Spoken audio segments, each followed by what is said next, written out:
Alrighty, Mickey 17 is finally here, so fuck it, let's talk about it. So this is one of those films that was not on my radar until I saw a trailer at a screening a few months ago, and I thought, this looks fucking fun, man. Now, just for context, I have not seen Bong Joon-ho's Parasite.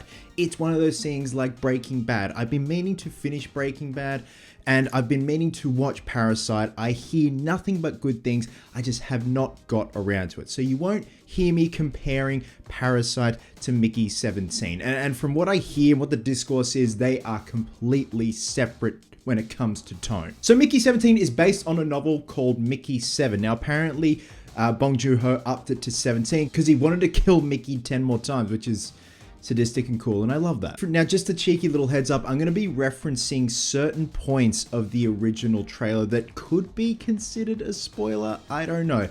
You've got to really tread a fine line these days. You say the title of the film, and it's considered a spoiler. Pattinson plays Mickey Barnes, essentially an expendable who just gets killed over and over for the sake of science. Until people thought he was dead on the 17th go, he comes back to his quarters in his spaceship, finds that there is a Mickey 18. All the while we have Mark Ruffalo as Kenneth Marshall. He's like this egomaniac politician that clearly isn't based on any politician that's currently in office. We've also got Toni Collette playing Kenneth's wife, and Toni Collette in anything, man, I just keep forgetting how damn good she is. Aussie pride. All the while, you've got this notion of, is this a cult that's been led on this spaceship with like religious ideologies and stuff like that? There's also a subplot with the creatures that inhabit the planet that they're exploring, and that's why Mickey goes out, does tests, see if there is viruses and stuff like that, and he gets sick, dies, and they create an immunity, a booster. But yeah, there's a pretty interesting subplot with those creatures. Now, overall, this is one of those movies that could go one way or the other. I enjoyed the absolute shit out of this film because it was so different. It was so bombastic. It was so dark at times, but then it was complemented with hints of comedic touches. It was one of those things where things were starting to get dark, and then you get a little boost of comedic relief, and somehow it just worked and flowed very well. Yes, from the sounds of it, from what I've read with Parasite, this is completely different to Parasite. But this is just something just so different. We got Naomi Ackie playing the love interest in the film, and you see at one point in the trailer, she sees and finds two Mickeys, and she's like, great, two Mickeys for the price of one. This is great. I'm gonna have some fun with this. And again, keeping with the theme of this film being quite different, the love storyline takes a back seat.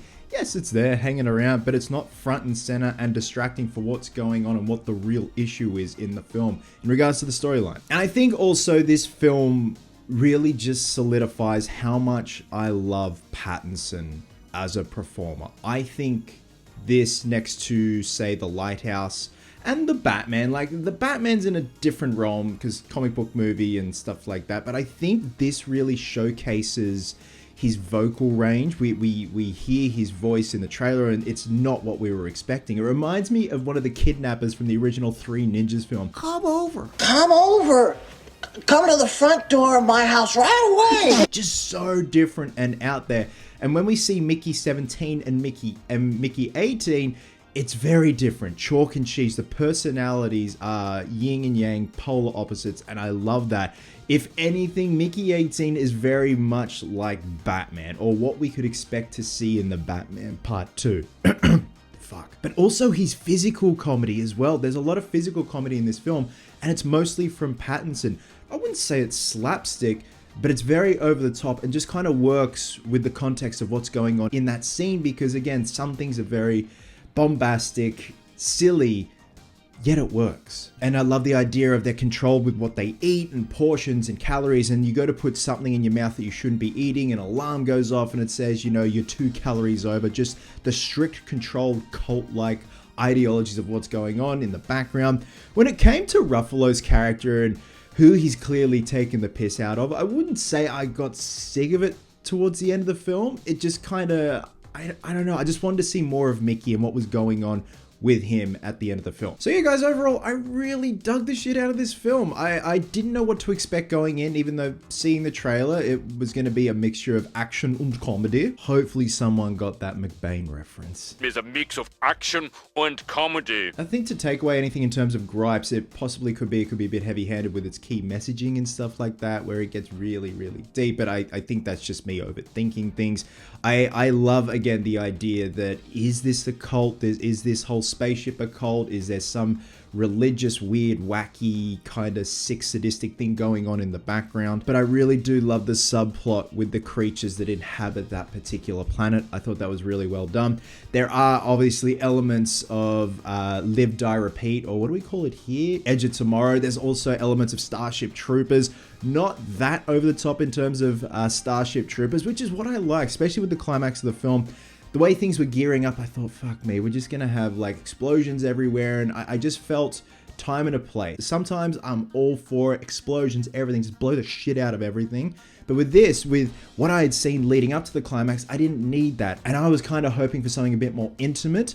And you know, the going gets going, but I think it was well done in terms of the climax. Pattinson's performance, Mark Ruffalo's performance, Toni Collette's performance, Naomi Ackie, just everyone played their bit. The production design is beautiful. There's some interesting production design pieces, concepts, because we're far ahead into the future, but not that far ahead. So I appreciate the production design, you know, whether it be the spaceship, just even little things. And what I love is nothing was pristine, you know.